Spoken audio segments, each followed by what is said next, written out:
டேய் சுருட்டை விளையாட தெரியுமா? விளையாட தெரியுமாவா? பார்த்தல அவன பேட்ட தட்டி தட்டி அளவெடுத்துட்டு இருக்கான்டா. அங்க பாரு. பிச்சை பாம் அனலைஸ் பண்ணிட்டு இருக்கான். எந்த பால் எங்க குத்துன்னு கரெக்ட்டா சொல்லுவான். இப்ப யார கூப்பிடுறான் அவன்? பால செக் பண்ணுவான் அவன். வெயிட்லாம் செக் பண்ணிட்டானா? இனிமே எந்த பால் போட்டாலும் அடிக்கலாம். இப்ப மிடில் எடுத்து ஒரு ஸ்டைலா நிப்பான் பாரு. புதுசா பாக்கனா சப்ஸ்கிரைப் பண்ணிட்டு பாருங்க. இதெல்லாம் ஒரு ஸ்டைலாடா. அதான்டா ஸ்டைல். எத்தனை பால கிழிச்சிருக்கான் தெரியுமா?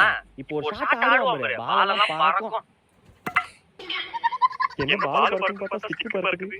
A few minutes later. ஏய் சுருட்ட பேட் கிடையாது பவுலர். அப்படியா? ஆமாடா அங்க பாரு ஸ்டெப் எடுக்கறானா? ரெண்டே வரல தான் பால் பிடிப்பான். அந்த மாதிரி ஸ்பீட்ல போடுவான் தெரியுமா? என்னடா சொல்ற? ஆமாடா ராக்கெட் அவன் ஸ்பீட் அடிக்கும். அவன் பவுலிங் ஸ்டைலே வேற மாதிரி இருக்கும்டா. இது ஒரு ஸ்டைலாடா. நான் தான் வேற மாதிரி இருக்கும்ல. பாரு